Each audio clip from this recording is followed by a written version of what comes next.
இது உங்கள் கதை சொல்லும் நேரம். வாங்க கதைக்குள்ள போகலாம். இன்று நாம் பார்க்க போகும் கதை வானத்து மீன்கள்.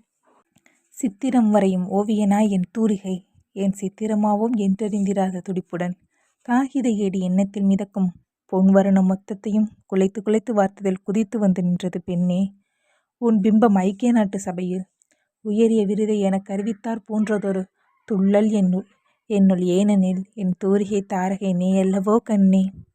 இன்றைக்கு ஏன் இந்த ஆனந்தமோ, இன்பத்தில் ஆடுது என் மனமே.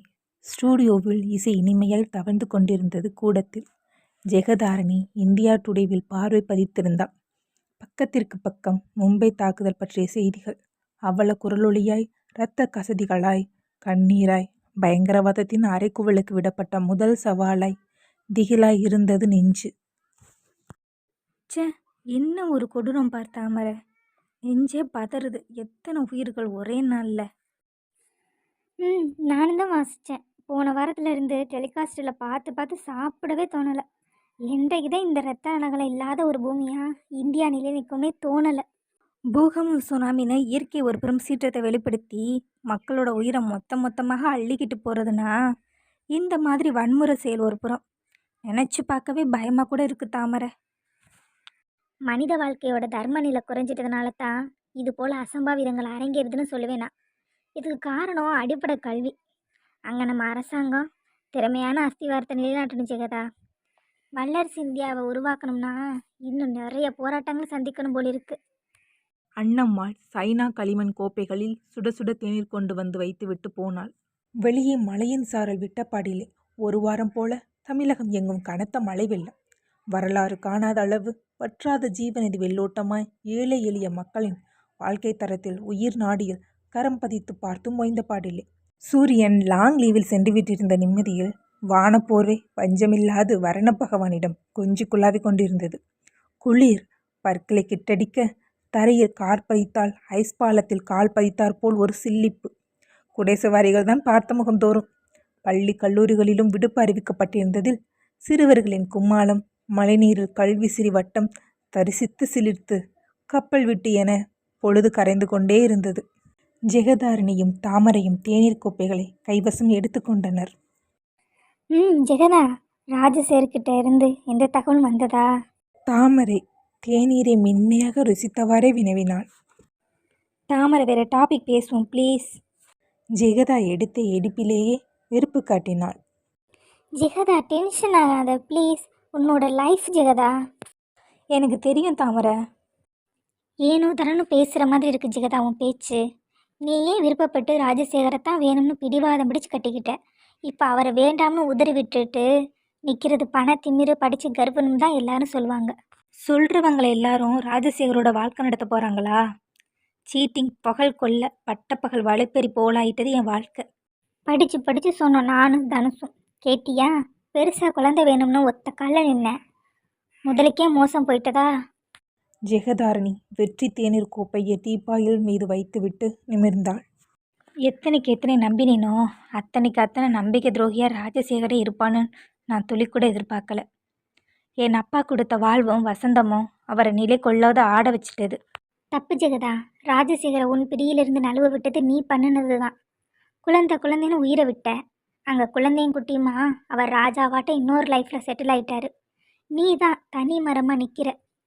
பேசாமல் நீ அந்த கலசரிக்கு போட்டியாக கூட இருந்து குடும்பம் பண்ணியிருக்கணும்னு சொல்கிறியா தாமரை? போட்டி போட்டுக்கிட்டு எழுத்துக்கோ பறிச்சு கொண்ட மாதிரியா என் அப்பா என்னை வளர்த்தாரு? கேட்டது அத்தனையும் இல்லாமல் கொட்டி கொட்டி வளர்த்தாரு.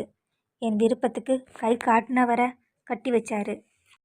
எல்லாம் தெரிஞ்ச விஷயந்தான் ஜெகதா. ராஜசேகருக்கு சேர வேண்டிய ஷேர் மார்க்கெட் பங்கு தொகைகளை கொடுக்க சொல்லி வக்கீல் நோட்டீஸ் அனுப்பியிருக்கிறாரு. கம்பெனி டீலிங் உன்னை விட ராஜசேகருக்கு நல்ல திறமையான அத்துப்பிடி. அவரோட உழைப்பில் தான் இந்த கம்பெனி உருவானதா நோட்டீஸில் சொல்லியிருக்கிறாரு. நயா பைசா கூட நகர்த்த மாட்டேன், ஃப்ராடு.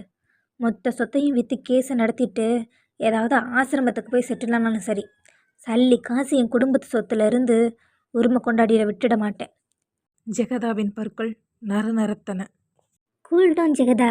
ராஜசேகர் திறமைசாலி மட்டுமல்ல, அறிவாளியும் கூட. அவர் கேட்கிறது நியாயமான பங்காக இருந்தால் தர கடமைப்பட்டாகணும்னா அதை கோர்ட் சொல்லட்டும் தாமரை. இன்னும் ஒரு 10 வருஷம் ஆனாலும் சரி, அவனை இழுத்தடிக்காமல் விட மாட்டேன். ஓகே, வர 8ஆம் தேதி கோர்ட் ஹியரிங். மறக்காமல் வந்துடணும் ஜெகதா. ஷியோரா? அதை தவிர வேறு வேலை என்ன இருக்குது தாமரை எனக்கு? இதையே போட்டு மனசு குழப்பிக்காம அடுத்த கட்ட வேலையை கவனிச்சுக்கதா. கம்பெனி ப்ராடக்ட்ஸ் டவுன் ஆகிறதா கேள்விப்பட்டேனா. உனக்கு இன்னும் எவ்வளவோ எதிர்காலம் இருக்குது. நடந்தது எல்லாம் கெட்ட கனவாக மறந்துட்டு நிகழ்கால வாழ்க்கையை மகிழ்ச்சியோடு அனுபவிக்க பாரு ஜெகதா. என்னோட அறிவுரை இல்லை, இது தோழமையான நல்லுரை. பார்க்கிறேன் தாமரை. நான் ரொம்ப நேரமாச்சு, கிளம்புறேன். இந்தி சினிமா வரவும் சலங்கை ஒளி திரைப்படத்தின் கதாநாயகியான ஜெயபிரதாவை ட்ரிட்ரோ சொல்கின்ற வனப்பான ஒரு இளமை பூங்காவனம்தான் ஜெகதா என சுருக்கமாக விலக்கிடப்படும் ஜெகதாரணி. ஒற்றை வாரிசு, கொட்டி கிடக்கும் சொத்தின் அதிபதி, ரியல் எஸ்டேட் விற்பனையில் கொடிக்கட்டி பறந்த தாமோதரனின் செல்ல மகள் பிறந்த நேரம்தான் சாதாரண தாமோதரனை குபேரனாக்கிற்று என்று சொன்னாலும் மிகையில்லை. கட்டிடவியல் வல்லுநராக பிளான் வரைந்து சக ஆசிரியர்களுடன் கல்லூரியில் பகுதி நேர விரிவுரையராக பணியாற்றி கொண்டிருந்த தாமோதரன் ரியல் எஸ்டேட்டில் கால் பதித்த நேரம் ஒரே தூக்காய் தூக்கிவிட்டது. நேரம்தானோ இல்லை ஜெகதாவின் வரவால்தானோ? ஆனால் தாமோதரன் கடின உழைப்பாளி. கடின உழைப்பும் திறமையும் முயற்சியும் அவரை ஜெகதா கன்ஸ்ட்ரக்ஷன்ஸ் மற்றும் ஜெகதா பில்டர்ஸ் என கம்பெனியில் திறக்க வைத்து செயல்பட வைத்தன. அவரின் கனவு தேசம் கைவரப்பற்ற வாழ்வாய் செல்வமும் செல்வாக்குமாய் வசந்தமாய் நிறைந்த தருணத்தில் ஜெகதா பில்டர்ஸின் பொறுப்பை நிர்வகிக்க என கல்வித்தரத்தின் முதன்மையான தேர்வில் ராஜசேகர் நியமிக்கப்பட்டான். கூர்மையான நுண்ணறிவு, வல்லமையான செயல்திறன் கண்டு தாமோதரனே முதலில் அசந்து போனான். ஜெகதா பில்டர்ஸ் மும்பையில் கிளைப்பரப்ப முன் நின்றது ராஜசேகரின் மூளைதான் என்றால் அதில் மிகையல்ல. மும்பை ஜூஹு கடற்கரையின் எதிரே நிர்வாகப் பிரிவுகள் கன ஜோராய் இடம்பெற்ற அன்றுதான் ஜெகதாவின் வாலிப விழிகள் விடாமல் ராஜசேகரின் மீது நிலைத்திருப்பது கண்டு மகளின் மனதை ஒரே நொடியில் படித்து விட்டார் தாமோதரன்.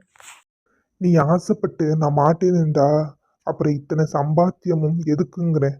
ராஜசேகர் தான் நம்ம வீட்டு மாப்பிள்ளை, சமாளிச்சுடுவோம் என்னம்மா என அங்கேயே சம்மதத்தோடு மும்பை தாஜ் ஹோட்டலில் முக்கிய பிரமுகர்களின் முன்னிலையில் ராஜசேகர் ஜெகதா திருமண அறிவிப்பை மகிழ்ச்சியுடன் வெளிப்படுத்தி கொண்டிருந்தார்.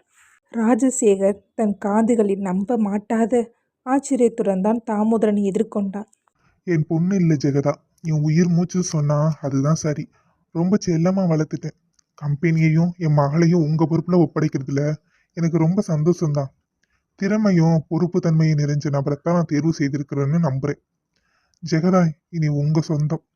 மகளின் கரம் பற்றி ராஜசேகரின் கரத்தில் ஒன்று சேர்த்து நெங்குருதி நின்ற தாமோதரனின் முகம் இப்பொழுது ஜெகதாவின் நினைவு சுருளில் நேற்றுதான் நடந்த நிகழ்வு போல் பசுமையாய் ஒளிர்ந்து சிரித்தது. அத்தனை கனவும் காணல் நீராய், கண்ணாடி கல்லாய், இரும்பு தகடாய் மாறிப்போன மாற்றம் காலத்தின் மாற்றமா, இல்லை வாழ்வில் தான் அடைந்த ஏமாற்றமா? ஜெகதாரணி காரை போட்டுக்கோவில் கொண்டு வந்து நிறுத்திவிட்டு வீட்டிற்குள் பிரவேசித்தார்.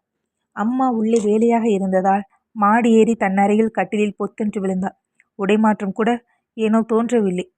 செல்போனின் உயிரோட்டத்தை துண்டித்துவிட்டு தூர வைத்து தலையணையில் சாய்ந்து விழிமூடிய இமைகளுக்குள் ராஜசேகர் காதல் புன்னகை சிந்தி கவர்ந்திழுத்தான். அடுத்த பகுதியில் மீண்டும் சந்திக்கலாம். உங்களுக்கு பிடித்திருந்தால் கமெண்டில் பதிவிடுங்கள்.